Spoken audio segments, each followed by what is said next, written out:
Hello and thanks for joining us on this Friday. I'm Mackailyn Johnson and for Journey Taylor. There's lots to cover today, so let's get up on the stories we're following for you now at noon. The deal to avoid the economy's default is now headed to the president's desk. In 6 minutes, we'll walk you through the last-minute negotiation to get it passed. Plus, today is all about the Diamond Hogs. The Arkansas Razorbacks baseball team is set to kick off the Fayetteville Regional against Santa Clara this afternoon. Coming up, everything you need to know before the first pitch. And Juneteenth is right around the corner. What events you need to keep in mind?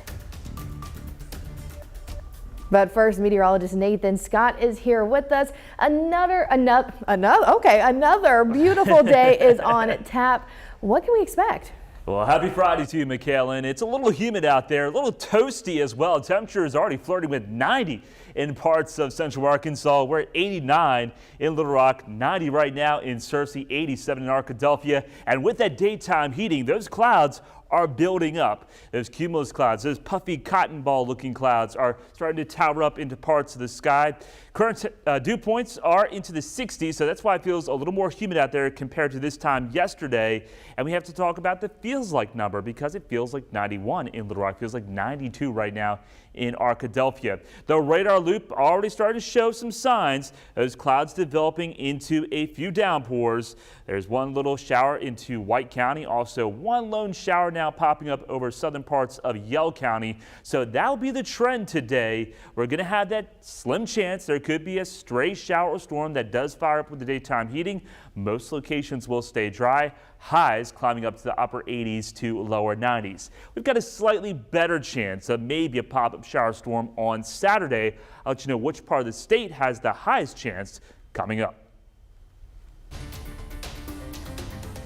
Nathan, thank you. We begin this afternoon in Pine Bluff, where the former director of the Urban Renewal Agency is now facing serious allegations of defrauding the city out of hundreds of thousands of dollars. Public court records show Maurice Taggart faces 85 felony charges filed yesterday, including 46 counts of forgery, 38 counts of theft of property, and 1 count of abuse of office. For 4 years, he led the Urban Renewal Agency, which was created by the city council to tear down blighted properties in Pine Bluff. Now, this is file video right here of Taggart from previous interviews with THV11 in 2019 and 2020. Documents claim Taggart and another man, Roderick Morris, submitted fake invoices for asbestos cleanup. Now, the invoices total in $667,000. They were paid by the city of Pine Bluff, but prosecutors claim the work was never done. They claim the crimes happened between June 2019 and August 2021. Taggart resigned from the agency 1 month later. A Heber Springs man is behind bars charged with having child sexual abuse materials. Police arrested 34-year-old Kevin Allen Broyles. He's charged with distributing, possessing, or viewing sexually explicit material involving a child. A tip from the National Center for Missing and Exploited Children prompted an investigation by Arkansas State Police. And changes are happening in Little Rock's River Market ahead of summer. Just this week, the cocktail lounge Cannibal and Craft closed their doors, adding to the growing list of businesses who've come and gone.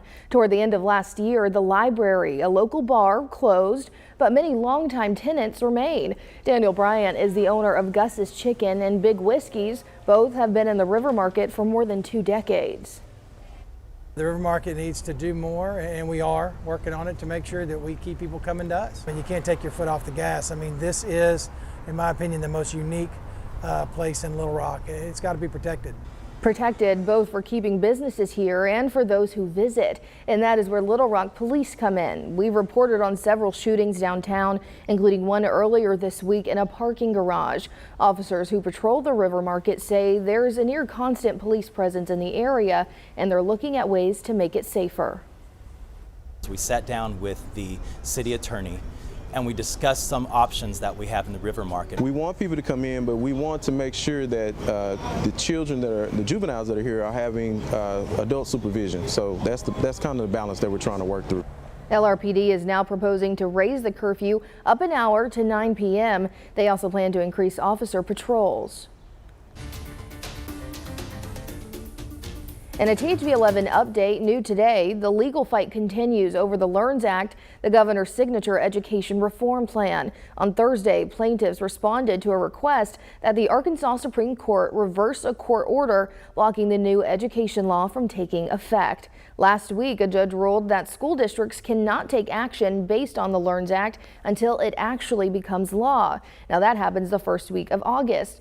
Lawyers argue state lawmakers didn't follow proper voting procedures on the act because they didn't hold a separate vote on the emergency clause.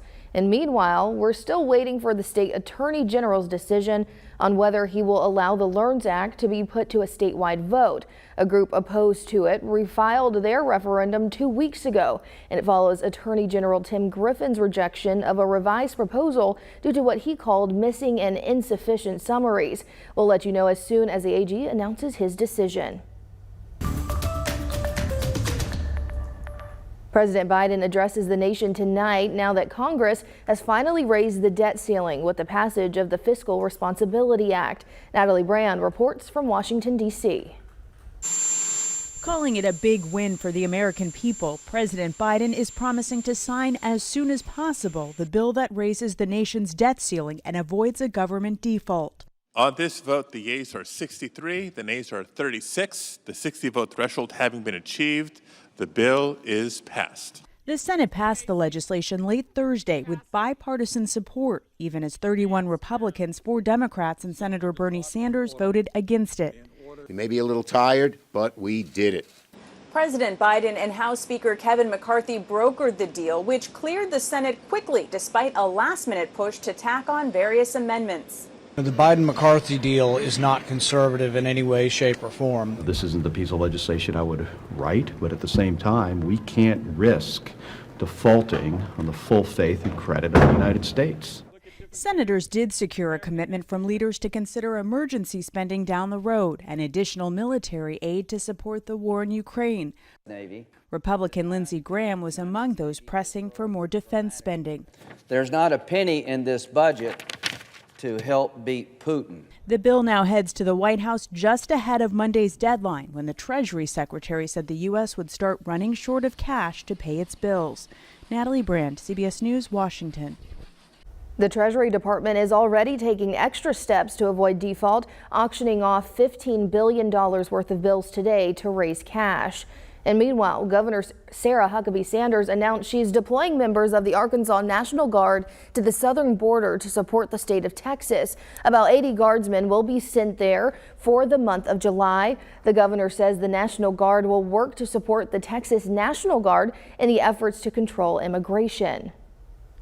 And in Davenport, Iowa, city officials revealed that a structural engineer warned that the building's brick facade was in imminent risk of crumbling. Now, this was just days before Sunday's deadly partial collapse. The report stated the condition of the building's exterior posed a safety hazard, but residents were not told to evacuate.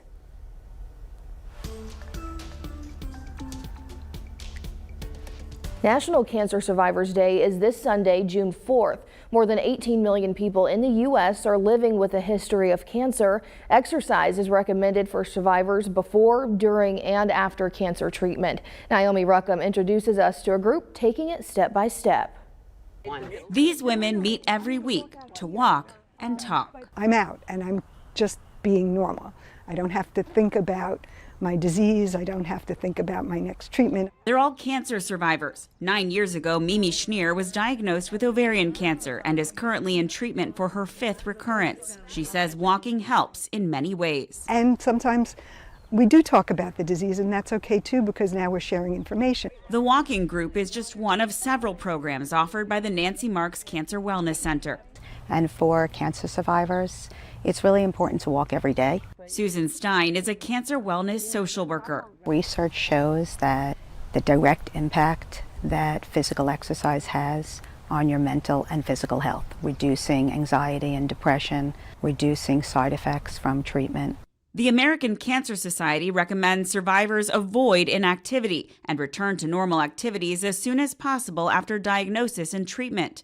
Take part in regular physical activity, start slowly, and build up over time. When you go through a diagnosis and a treatment and a lot of other things in your life, you don't always have control. So it's just something that we can do for ourselves. Pamela Goldstein was diagnosed with an aggressive breast cancer in 2017. She didn't exercise during her initial treatment, but recommends it. It's one step at a time. It sounds so cliche, but it's the smallest thing. I mean, even to come here and walk for a half an hour, you know, you make a connection. Getting in their steps and getting support. Naomi Ruckham, CBS News. The American Cancer Society recommends survivors also include resistance training and stretching exercises at least 2 days a week. And the Diamond Hogs kick off the Fayetteville Regional today, and fans are already lining up. We're live from the Hill after the break, but first, let's do a weekend weather check. Nathan? Mackailyn, we are heating things up on our Friday. Temperatures already approaching 90 degrees in a few locations, and the clouds are bubbling up, producing a few stray showers. I'll have a live look at radar and talk about maybe another chance of rain on Saturday coming up.